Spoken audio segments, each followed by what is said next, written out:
한국은 증가하는 교통 수요를 빠르고 편리하게 충족할 수 있는 고도로 발달되고 다양한 교통 네트워크 시스템을 갖춘 국가입니다. 그 중에서도 지하철은 대중적이고 자주 이용하는 교통수단이다. 서울에 있는 한 지하철역. 쌍둥이로 보이는 외국인 자매가 엄청나게 큰 여행 캐리어를 끌고 다니며 지하철을 기다리고 있습니다. 한국으로의 여행이 처음인 듯 지하철이 신기하다는 듯이 두리번거리던 외국인 자매는 이윽고 지하철이 들어오는 신호음이 들리자 문이 열리기를 기다리고 있습니다. 그런데 지하철의 문이 열린 바로 그 순간 외국인 자매는 들고 있던 음료수까지 떨어뜨리며 휴대폰을 꺼내고는 눈앞에 펼쳐진 상황에 감탄사를 터뜨리며 촬영을 시작하는데요. 과연 외국인 자매는 한국의 지하철에서 무슨 일을 겪은 것일까요? 안녕하세요. 저는 현재 포르투갈의 수도 리스본에서 개인 정육점을 운영하고 있는 조아나라고 합니다. 어렸을 때부터 부모님께서 운영하시는 정육점을 물려받아 현재 20년이 넘게 유지하고 있는 저희 정육점은 저와 1살 차이 나는 여동생이 교대로 근무하며 운영을 하고 있는데요.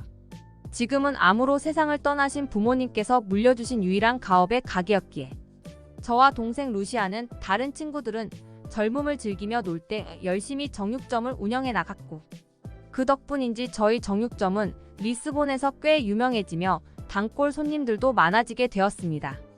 하지만 얼마 전 동생 루시아는 자신의 근무 시간을 어기면서까지 저에게 가게를 조금 더 봐달라고 했고 저는 단 한 번도 지각을 한 적이 없는 동생이었기 때문에 무언가 이유가 있겠지라는 마음으로 동생을 기다리고 있었죠.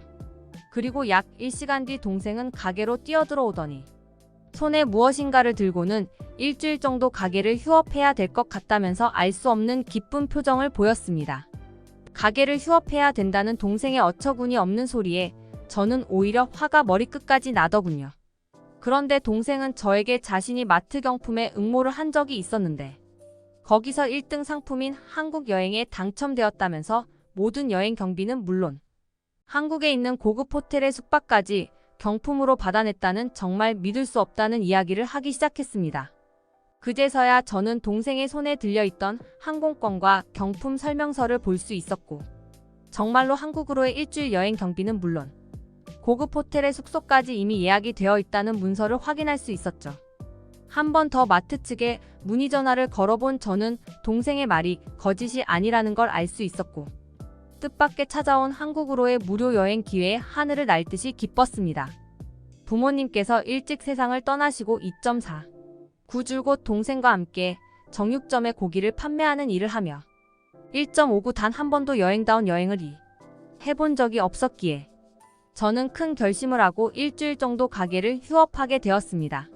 매일 신선한 고기를 사기 위해 찾아오시는 단골 손님들이 계시기는 했지만 그분들을 위해서 다른 사람을 통해 가게를 보게 되면 제공하는 서비스나 고기의 질이 떨어질 수도 있다고 생각해서 내린 엄청난 결심이었죠. 특히 얼마 전부터 동생이 자기 친구들이 최근 한국으로의 여행을 많이 가고 있다면서 너무나 부러워했는데 우연하게 찾아온 한국으로의 무료 여행 기회는 마치 부모님께서 주신 선물처럼 느껴졌습니다. 그렇게 저와 동생 루시아는 2일 정도의 한국 여행 준비 기간을 거쳐 곧바로 한국으로 떠나게 되었습니다. 한국행 비행기를 탑승하는 그 순간부터 가슴은 너무나 두근거리기 시작했고 동생은 친구들에게 한국 여행에 대해 물어봤는데 그중 몇몇은 실제 이민을 생각하고 있을 정도로 너무나 살기 좋고 여행하기에도 좋은 멋진 나라라며 저보다 더 들뜬 모습을 보였죠. 한국에 대해 잘 알지는 못했기 때문에 저와 루시아는 한국행 비행기에 오르기 전 컴퓨터를 통해 저희가 여행하게 될 관광 경로와 한국인들의 특징, 그리고 한국이라는 나라에 대해 정보를 찾아봤고 찾아보면 찾아볼수록 극찬밖에 없는 한국 여행 후기에 더욱더 들뜨기 시작했습니다. 그리고 실제로 수십 시간의 비행시간이 걸려 도착한 한국은 엄청난 높이의 비행기 창문으로 바라보았을 때부터 불빛이 반짝이는 너무나 아름다운 나라였습니다. 경품으로 얻게 된 한국 여행이었기에 어쩔 수 없이 저녁 비행기를 타게 된 저와 루시아는 다소 늦은 시간에 한국의 인천공항에 도착하게 되었는데 어째서인지 한국의 공항은 전혀 저녁 시간처럼 느껴지지 않았어요. 처음 비행기에서 내려 도착한 한국의 공항은 왜 한국이 빨리빨리를 중요시하는 나라인지 한 번의 느낌이 왔습니다.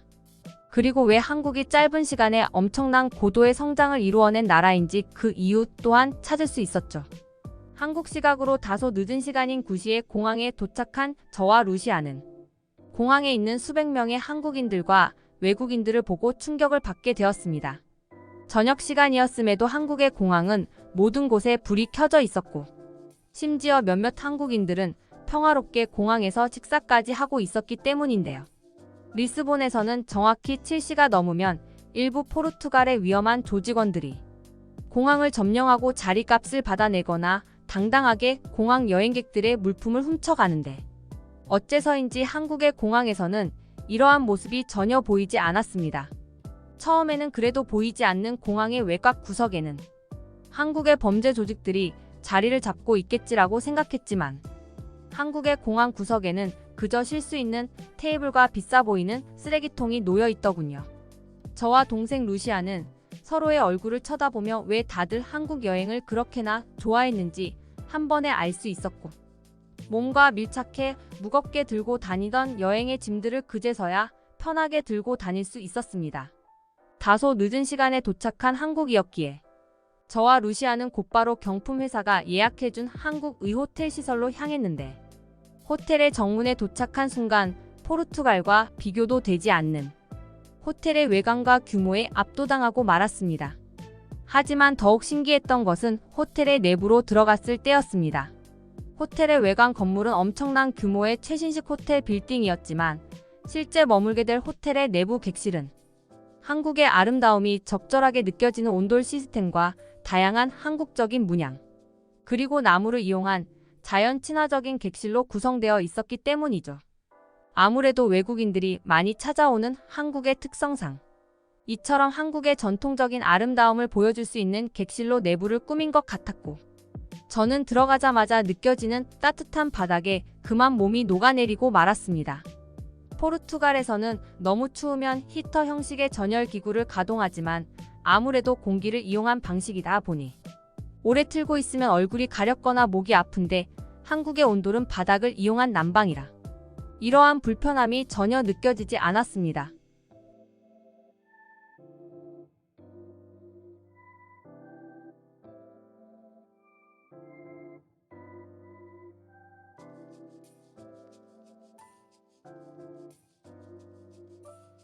다행스럽게도 한강으로 이동하는 것에 제일 빠른 길이 지하철로 나와 있어서 운이 좋게도 저와 동생은 지하철을 경험할 수 있었습니다. 물론 포르투갈에도 지하철이 없는 것은 아니었으나 리스본에 있는 대부분의 지하철 구역들은 너무 낡고 더러워서 일부 관광객들에게 실망감을 안겨줄 뿐 교통수단의 역할을 전혀 못하고 있기 때문이죠. 그렇게 호텔 근처의 지하철역으로 들어온 저와 동생은 눈앞에 펼쳐진 깨끗한 지하도에 그만 넋을 놓고 말았습니다. 얼마나 깨끗한지 그곳에는 이미 지하 공간을 이용한 편의점은 물론 심지어 옷가게까지 영업을 진행하고 있었는데요. 리스본에서 겪어본 지하의 더러운 공기와 먼지가 많은 상태와는 전혀 반대되는 모습이었고, 저는 왜 한국인들에게서 냄새가 나지 않고 향기만 나는지 어렴풋이 이해할 수 있을 정도였습니다. 한참이나 지하도에 있는 옷가게를 구경하던 저와 동생은 지하철이 오는 시간을 휴대폰 앱으로 확인했고, 그 시간에 맞춰 지하철을 기다리고 있었습니다. 그렇게 약 5분 뒤 저희가 타려던 지하철이 도착했고 탑승을 하기 위한 문이 열리더군요. 그런데 저와 동생은 지하철의 문이 열리고 난 후 눈앞에 펼쳐진 상황에 도대체 이게 무슨 상황인가 싶어 한참을 우두커니 서 있고 말았는데요. 눈앞에 보이던 것은 지하철 내부에서 저희가 운영하던 정육점과 비슷한 모습이 보이고 있었고, 심지어 그 옆에는 채소와 식료품들을 팔고 있었기 때문입니다. 처음 보는 상황에 너무 당황한 저와 동생은 일단은 지하철을 타야겠다는 생각에 문이 닫히기 직전 눈앞에 있던 지하철 내부의 정육점으로 올라탔고, 그렇게 주위를 두리번거리며 당황하기 시작했습니다. 그곳은 누가 봐도 알 수 있을 정도로 마치 시장과 같은 모습을 보이고 있었는데, 매우 신기했던 것은 몇몇 한국인 분들은 정육점에 물건을 고르거나 말 그대로 지하철 안에서 시장이 형성된 그런 상황이었죠. 채소들의 가격을 흥정하고 있었기 때문입니다. 특히 지하철 내부에서 신선한 고기를 팔고 있던 정육점은 저와 동생이 정육점을 운영하고 있어서인지 한눈에 보아도 품질이 좋은 소고기와 돼지고기를 팔고 있었고, 너무나 놀라운 것은 거기 있던 한국인 승객들 그 누구도 무방비 상태로 보관되고 있던 비싼 고기를 훔쳐가지 않고 있었다는 사실입니다. 당황한 저희 표정 때문인지 정육점 사장님께서는 저희 보고 외국인이냐는 질문을 하는 것 같았고, 이내 휴대폰을 꺼내 드시고는 지금의 상황은 한국의 지하철을 활용한 일종의 전통시장 축제라며, 원래는 아예 폐지되었던 축제지만 서울 시민들의 요청으로 딱 한 번만 더 영업 중, 이러한 지하철 시장을 개최하게 되었다는 말을 휴대폰 번역기를 이용해 설명을 해주셨죠. 지하철 객실 내부에서 고기를 팔고 채소를 파는 것도 모자라 옷까지 팔고 있는 모습에 저와 동생은 엄청난 충격을 받았고, 포르투갈에서는 경험해 볼 수 없던 상황에 마치 신세계를 겪는 것 같았습니다. 정육점 사장님께서는 마침 시식용 육회가 준비되어 있다면서 한우로 만든 육회를 조금 썰어서 건네주셨고, 그렇게 지하철 안에서 먹은 그날의 한우 육회는 제 인생에서 제일 맛있고 신기한 육회였죠. 특히 포르투갈에서 정육점을 운영하며 품질이 좋은 고기는 보기만 해도 알 수 있었는데, 그곳에서 팔고 있는 한국의 한우는 제가 본 소고기 중 제일 품질이 좋고 신선해 보였습니다. 동생도 저와 같은 생각이었는지 아예 이곳에서 저녁에 먹을 고기를 사는 것은 어떻겠냐며 거금을 투자해 한우와 삼겹살을 사더군요.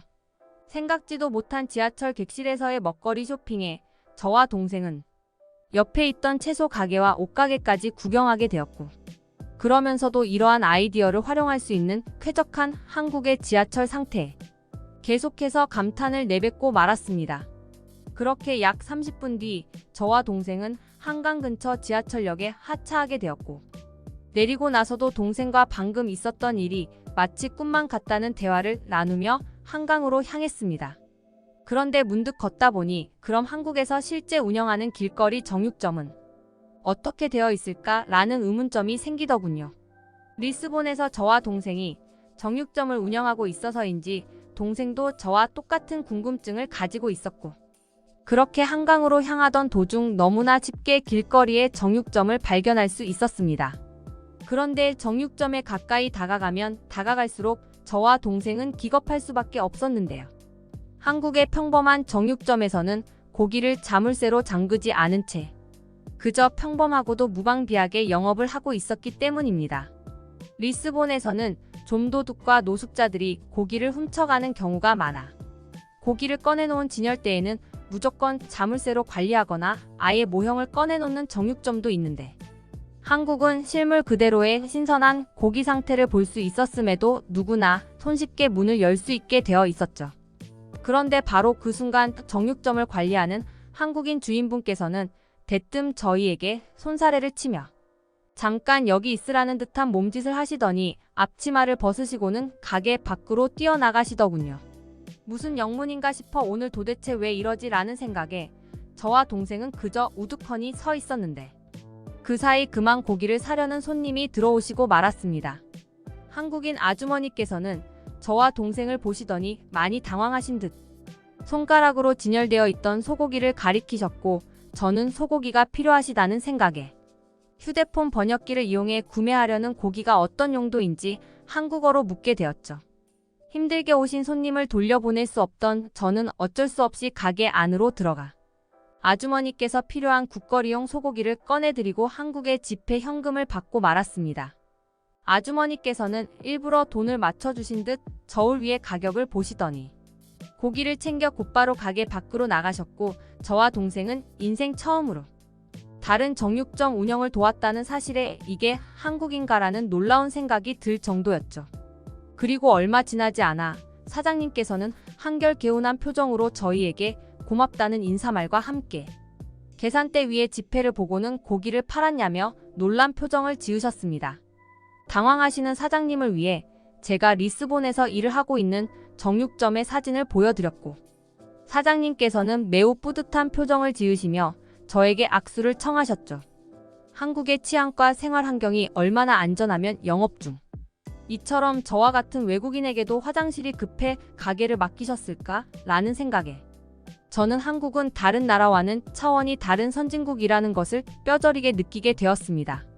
동생도 저와 대화를 나누더니 한국이 정말 안전한 나라인 것 같다면서 자신의 인생에서 다른 나라의 정육점 가게를 맡아 팔게 될 줄은 꿈에도 몰랐다며 호탕한 웃음까지 보였죠.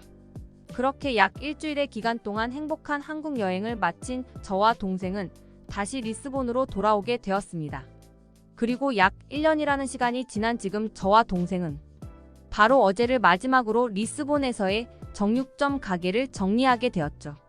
놀랍게도 저희는 한국의 창원이라는 도시에서 값싼 상가 건물을 구할 수 있었고 그곳에 저희만의 정육점을 오픈하게 되었습니다.